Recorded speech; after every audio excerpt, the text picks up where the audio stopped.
Yeah, so this time I'm trying a different way to bleed brakes. It involves a syringe, so we'll see if it works.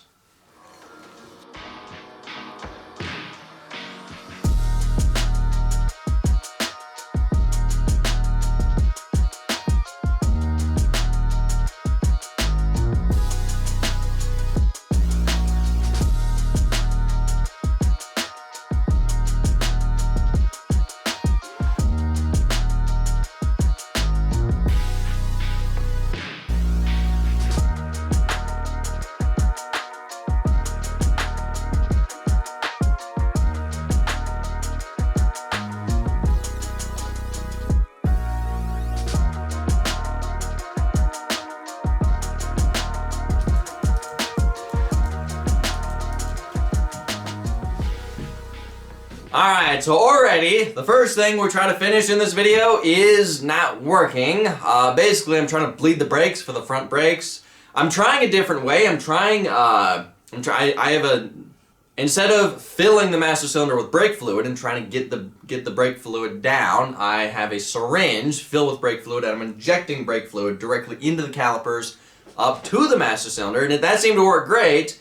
It's just I'm having issues with the master cylinder because it's not building pressure and little air bubbles are coming out every time I'm pumping the master cylinder. And at first I was thinking like maybe it's because there's still air in the line. So I kept pumping it last night, but after an hour and 20 minutes of pumping the master cylinder and still having little air bubbles coming out, I don't think it's air in the lines. I think it's the master cylinder. Because also I put that syringe back on the calipers on both of them, and I'm injecting brake fluid into the calipers. Brake fluid's coming out, but no air bubbles are coming out. The only time air bubbles are coming out is when I'm doing this with the master cylinder, and there's still little air bubbles. And I'm just so I'm almost thinking it's just a cheap I mean, it was only $12 on eBay, so there wouldn't be too much of a surprise that it doesn't work. But I do have this one. This one is a lot bigger, but it does have this really cool feature that allows you to lock the brakes. I think that'd be kind of cool because I think this thing needs an e-brake. So first I want to see if this fits. If it fits on here, then I'll try to bleed the brakes with this one. If it works with this one, then we know that this one's broken. Or if it doesn't work with this one, then we know that there's still air in the line and I need to keep going. But if it's working with this one and if it fits, I may just leave this one on here because it has the cool feature of having an e-brake.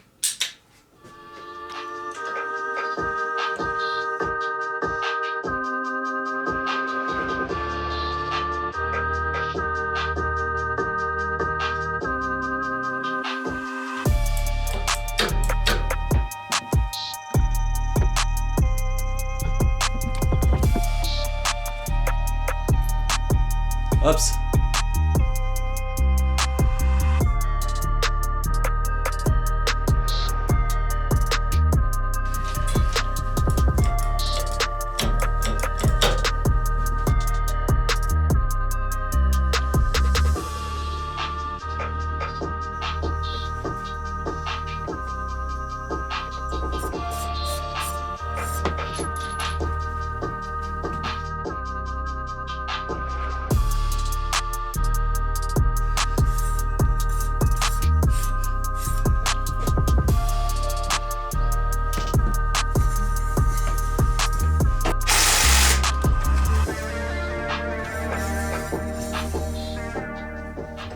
Yeah, I definitely think there was something wrong with the other master cylinder because this one actually worked and I was able to bleed the brakes. So now we have working front brakes. Also, we now have this feature, which is awesome. You hit that and now the front tires are locked. So we do have an e-brake on this thing. I mean, ideally we should have an e-brake for the rear brakes, not the front, but at least we have an e-brake on this thing. I don't know.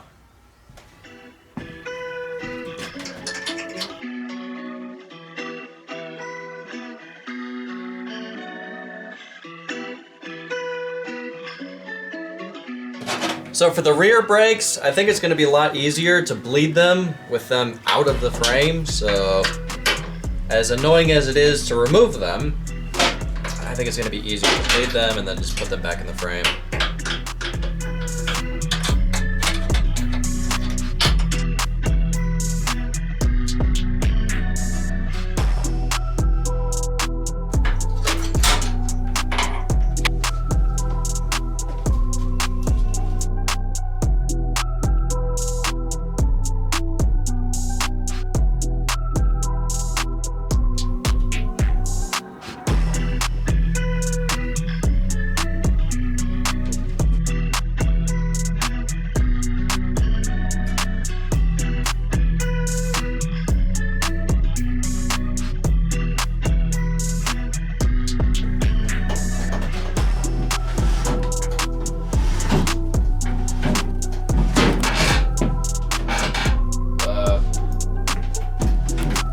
So the rear brakes seem to be working. Nice.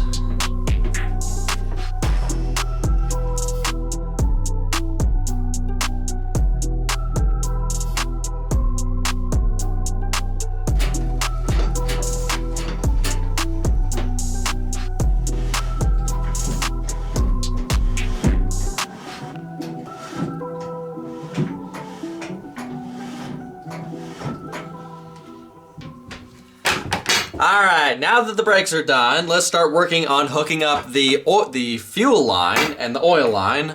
I bought some new oil line, and I've had this fuel line for a while. I think it's the same size. Yeah, 5/16.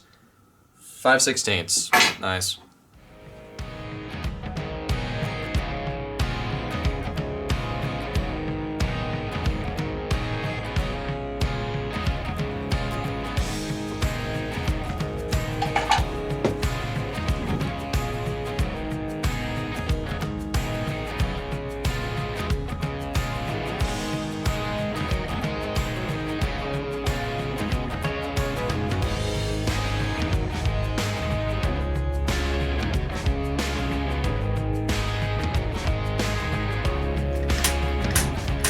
Alright, that is the oil lines. I had just enough to do all of that. So, now we gotta do the fuel.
Alright, gas tank is all hooked up, oil tank's hooked up, got all the pulse pump installed, all the oil lines are installed and everything. So now, next thing is hooking up the radiator. Now, because the outlet for this engine is on this side, I was kind of curious, can I flip this cover around, so therefore the outlet's on this side?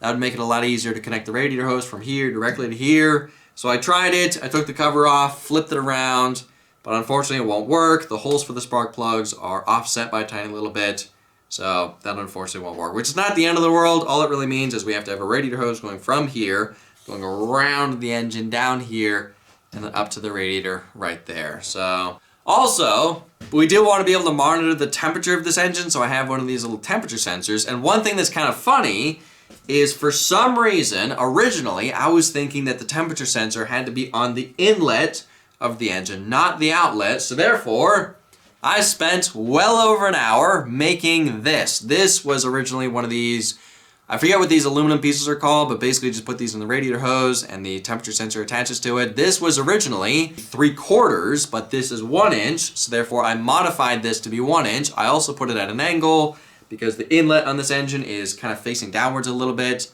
Therefore this would make it facing upwards to be able to connect it to here, from here to here. A little easier, so. But then after making this, I had realized, hang on, wait a minute, we need the temperature sensor on the outlet of the engine, not the inlet, because we need to be able to monitor the temperature of the coolant coming out of the engine, which means that, yeah, total waste of time making this, but maybe I'll use it for something else. I don't know.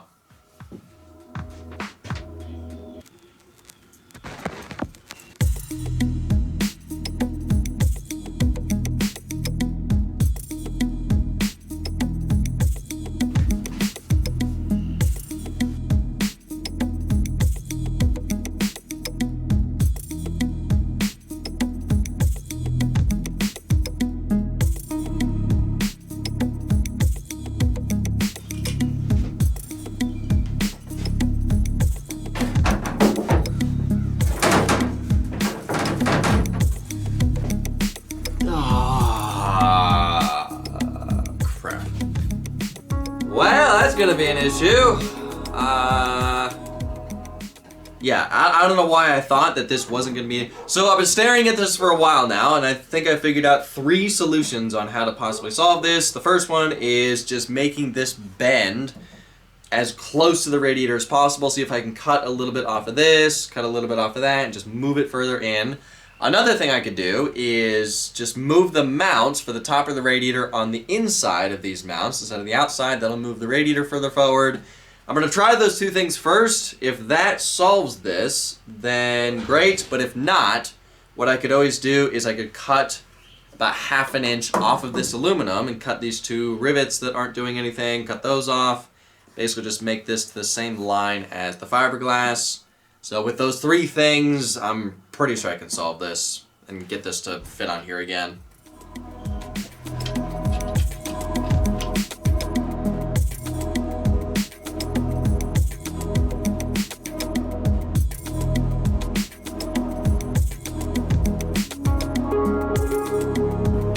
Yeah, I wasn't really able to take much off, but at least it was something.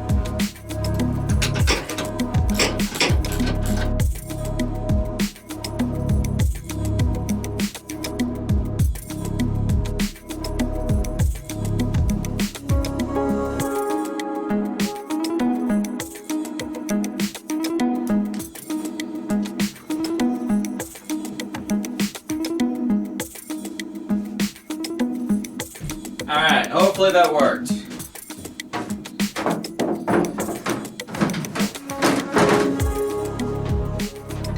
Oh, it's so close. Yeah, it's really close to fitting, but I think I need to trim just a little bit off of this, and then I think it'll fit.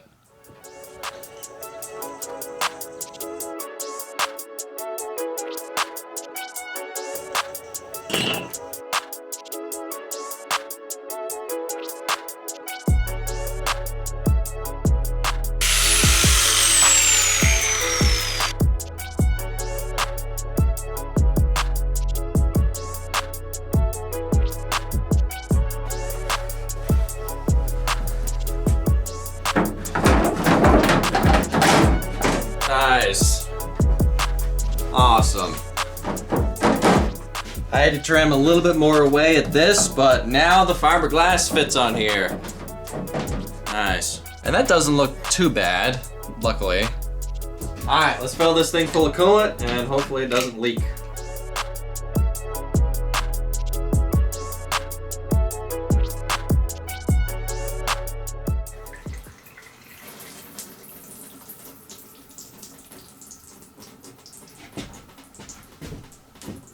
Ah, whoops. Ah, it's having an accident. Ah, I forgot to plug that off. Whoops. Yep, already made a mess on the floor. Yeah, I forgot to plug this off. I can't remember what it goes to. I think it goes to the overflow tank, but I may just plug it off because I don't have an overflow tank on this thing. Yep, forgot to do that before filling this thing up. Whoopsies. Alright, got it plugged off. Hopefully no more leaks.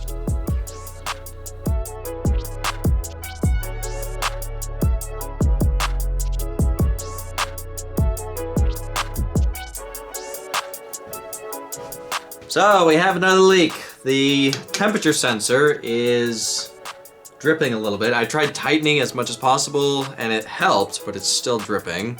So I have to take it off and put Teflon tape on it. And I know as soon as I take this off, it's all gonna spill out, so this is gonna be a disaster. Oh wow. That kind of felt like it was under pressure. Can someone hold this while I put Teflon tape on this? That'd be great, thanks. Why is it always such a mess anytime I'm working with fluids?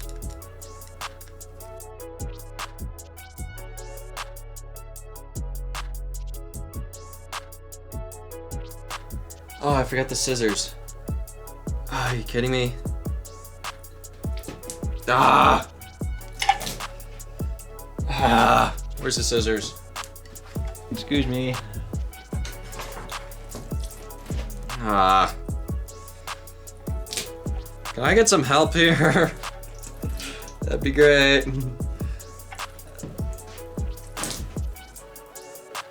I've definitely done better jobs with Teflon tape. Let's see if that works.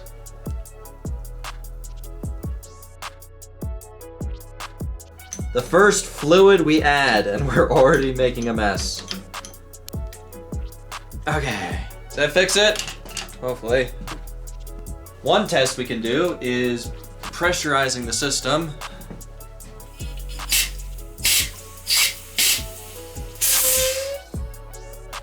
No more leaks. That is good. That is definitely pressurized. Now, before we reinstall the airbox, I first want to add fuel to this thing and get it to the carburetors just to make sure that the carburetors aren't leaking. Because there's always a chance that the needle valves are stuck or something. It's kind of old gas, but it's all I have. Did I tighten everything? Let's double check. Let's try not to spill this all over the floor.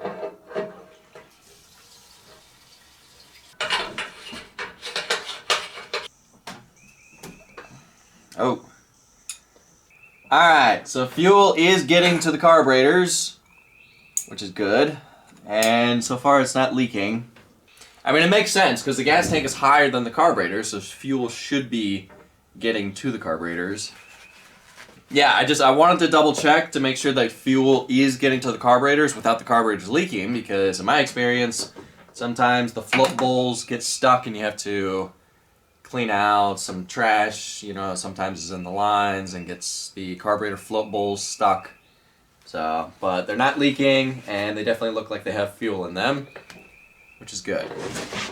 Now, I went ahead and finished the airbox off camera. I figured you guys have seen enough time lapses of me welding aluminum. So, yeah, added the second intake, so now this thing has, whoops. Yeah, added the second intake, so now this thing has 2 intakes and 2 air filters. Hopefully this airbox isn't too restrictive now.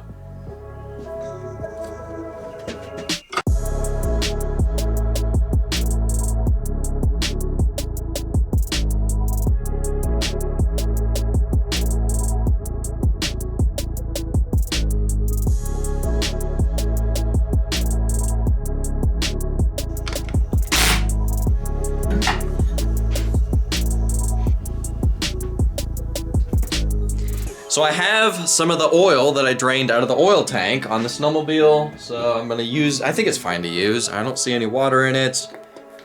I think it's fine. Hopefully this oil tank doesn't leak.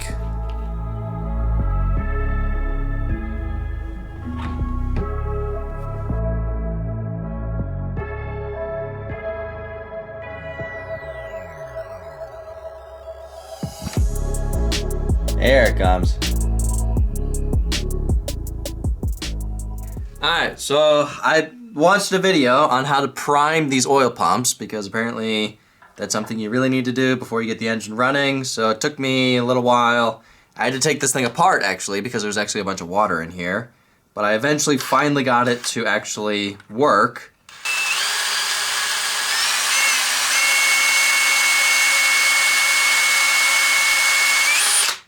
Yeah, you can see it's dripping a little bit. It's not much, but apparently it's enough for the engine to run off of. Alright, now I just gotta put it back on, and now I have to prime all the oil lines before I try to get this engine started. Alright, that was an ordeal, but I primed the oil pump, I verified that it is pumping, I turned the engine over a little bit, and made sure that it is working. So what I may do originally, or initially, is put premixed gas in this thing for the initial startup, just to make sure that the oil, because it's going to take a little while for the oil pump to get all the oil up to the carburetor, so I may just put premixed gas in this thing for the first startup, and then once it's running, once we know that it's working properly, I'll replace the premixed gas with normal gas. But I just want to make sure this thing's getting proper lubrication. So next thing is let's start working on wiring this thing up. I may just plug everything in, just make sure we're getting a spark, make sure the wiring's actually working, and I may even see if we can get this thing to fire up shortly. Once we do that and verify it's working, then I'll start installing the wiring neatly into the frame. Alright, so I just drained the gas tank and the carburetors. I wish I thought that I was going to add pre-mixed gas to this thing before putting gas in the gas tank, but that's whatever. So I'm just going to eyeball the amounts because I'm only doing a tiny little bit. It should be 40-1.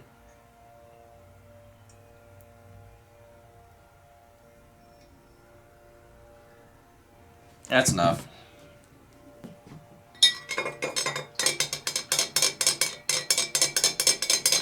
Do you think that's too much? I think that's enough. I'm probably not going to put this whole thing in.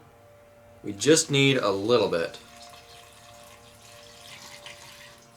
I think that's enough. Yeah, so I kind of forgot how bad of condition this wiring harness is. I mean, this spot right here was chewed by a mouse, and there's some wires I need to connect back together. So hopefully I can get this thing to run with this wiring harness that is honestly in not great shape. So there's obviously stuff I can remove. I mean, I don't even know what this is. There's some of these like heat tape things. We definitely don't need those. Cut those out. I was pondering, can I possibly remove because it'd be awesome to have the tachometer on this thing so we can see how much RPM we are running this thing at. But I took this apart and I saw that this isn't a single piece that we can remove from the whole plastics. The tachometer is built into all this, so I'm not really sure how I could cut it out. I don't want to add this because this is super big, bulky, and this we can't use. So, but there is the tachometer on the Polaris XLT 600 two-stroke triple yard cart that is just a single unit that I'm possibly pondering stealing it off of that and mounting it on this. But I'm not really sure where I'd mount it, so we may just not run a tachometer. I don't really think we need a tachometer, but it would just be really cool to have. So let me play around with this, see if I can get it working, see if I can get this thing running, and then once we do get it running, hopefully, I'll shorten all this stuff and get rid of all the wiring we don't need.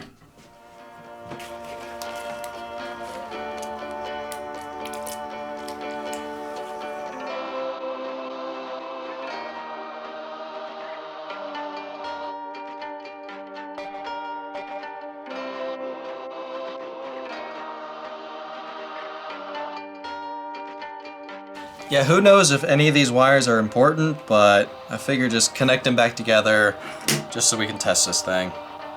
You know, at first looking at this, it's like, I think this was chewed by a mouse, but then looking at it after, it's like, some of these look burnt.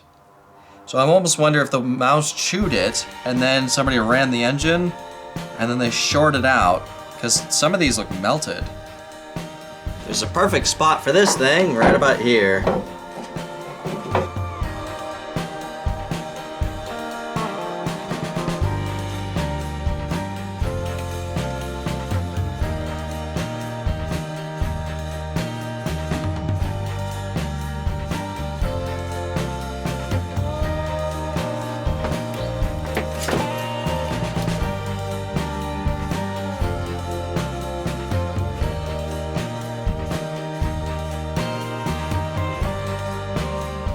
Alright, moment of truth to see if we're getting a spark. So this is on.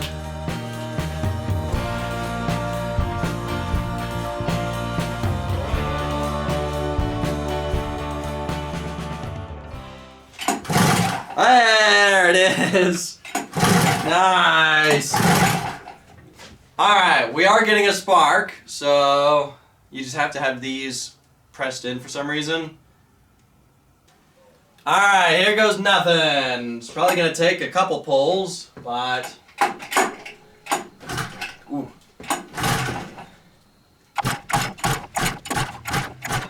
Oh, there it is.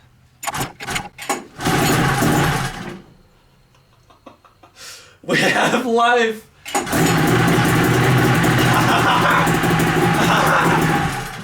Awesome, I just wanted to double check that it shuts off.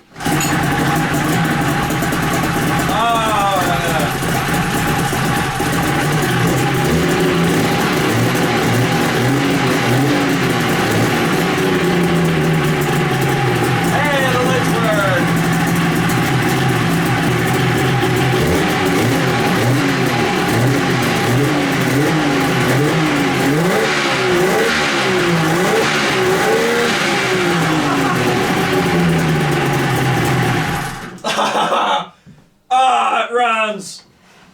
Ah, that is awesome. Okay, it's smoky in here now. Let me turn on the fan. So, it does work, it does run. Now, obviously the next thing is I gotta clean up this wiring. I gotta figure out where to put it on the frame. I need to hook up the kill switch near the steering wheel or on the steering wheel, as well as a key for it, and choke cable, and headlights.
I wish this thing had electric start. So I'm trying to test if these wires work for these lights. It's not wanting to start. It is getting a spark. It is on. So.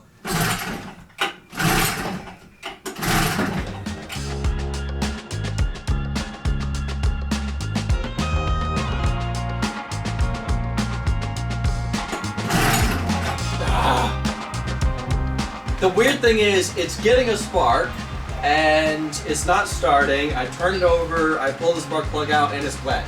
So it's getting fuel, it's getting spark. Why is it not starting? I don't know.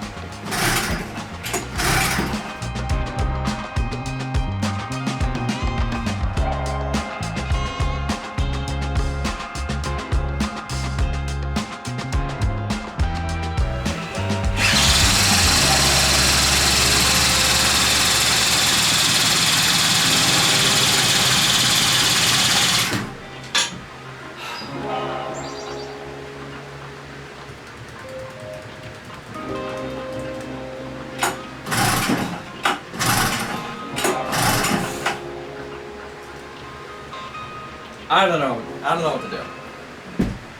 Alright, it's a new day. I had no luck yesterday trying to get this thing fired up again, but I want to try it. Maybe because it sat overnight, maybe something hopefully fixed itself. So I did put all of the original wiring back together. All the stuff that I cut apart on the wiring harness, I put it all back just in case that was the issue, and still no luck as of yet, but I want to check it again. So I have one of the spark plugs pulled out. Just want to double check it's getting a spark. That's pulled out. Ooh.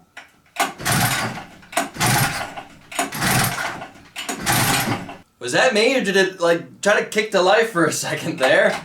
So it is getting us. This is what's driving me nuts. It's getting a spark. It's getting fuel. It's not a fuel issue because I took the airbox off and it was flooded with fuel. I was pulling this thing, trying to start it for so long. So, but I mean, if it was a simple issue of it's not getting a spark, then it's like, okay, then that tells us it's the wiring, but it is getting a spark. So, and it refuses to fire up again. So, But yeah, let's put the spark plug back in. Let's try again. I'm kind of desperate to get this stupid thing fired up in this video. I want to get it running in this video. I wanted to test it, I wanted to at least see this thing do a burnout in this video, but right now I'd just be happy with it getting fired up again. So, come on. Choke on. Choke all the way off. Ah. My shoulder's killing me from doing that yesterday.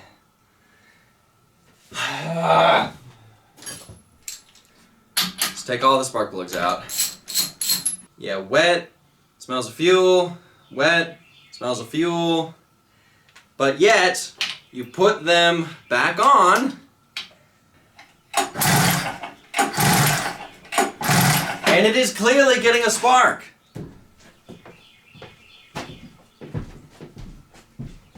Now, out of desperation yesterday to try everything, I actually went, because I'm trying to think of what changed between 2 days ago when we got it running and yesterday.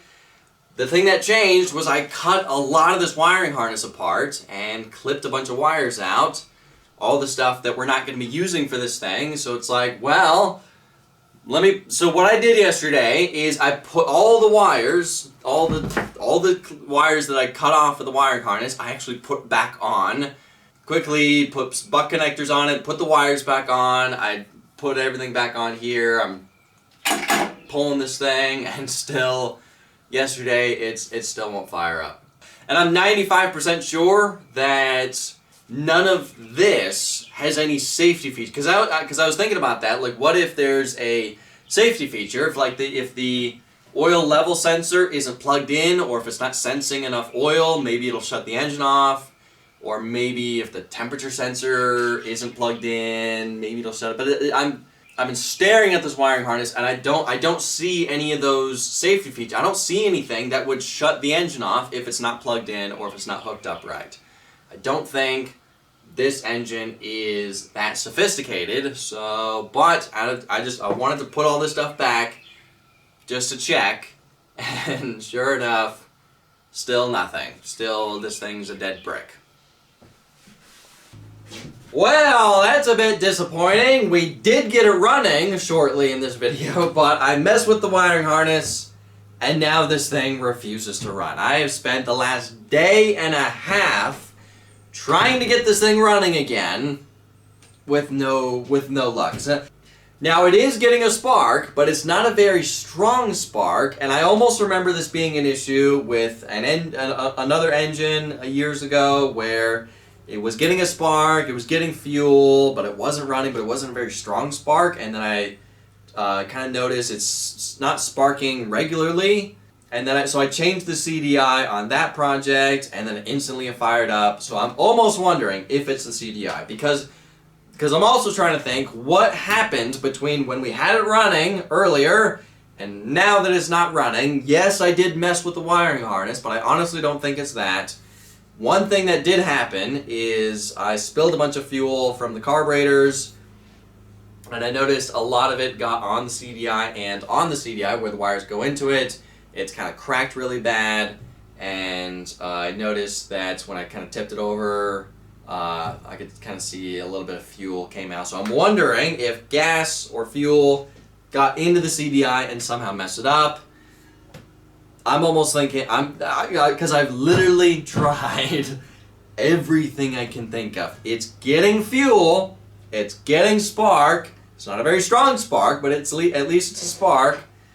But for some reason, it won't fire. It's not even backfiring, it's not even coughing, it's doing nothing. Like I said, I know it's getting fuel because every time I turn it over for a little bit, I pull the spark plugs out, they're soaked with gas, they stink of gas, this thing stinks of gas every time I can smell it coming out of the exhaust. I took the airbox off and it was actually kind of flooded, so then I was thinking like maybe it's a flooded issue, but I think it was just because I was turning it over so much. And if it was flooded, then it would be trying to start or backfiring at the very least, but it's just doing nothing.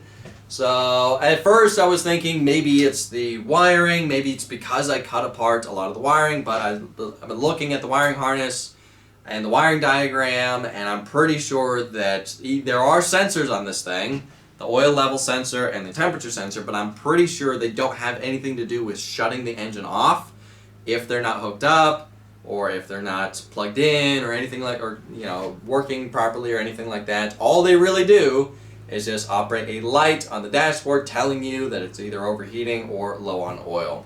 But I realized that I have another one of these engines, another XLT 600. It is older, but we know it runs. So actually this morning I took the CDI off of that engine to see if it'll fit on this, but unfortunately because this is a newer engine, unfortunately it does not plug in. So there's these two wires. There's the triangle 3-plug wire, or 3-plug prong, and then there's this other, on the older one, there's a 2-prong plug, but on the newer engines, there's a 3-prong plug. So unfortunately this CDI will not fit on here, but I went on eBay and found one. I can find a ton of them, ton of the older ones, but I found one of the 3-prong plug, and it was over $100, so I bought it, and I'm hoping that that will solve this issue and finally get this thing running again. So unfortunately, we got it running shortly in this video, but I at least wanted to do a burnout with this thing. I wanted to at least do a donut and just kind of play around with this thing, see what it can do, but unfortunately we're going to have to save that for the next video of this project, and hopefully we can get this thing running in the next video of this project. But anyway, I gotta put this thing to the side for a little bit to wait for the CDI to get here, so I'll work on something else, and we'll hopefully continue with this thing soon and try to get this thing running. But anyway, guess that's it for this video. Thank y'all for watching. I'll see ya in the next video.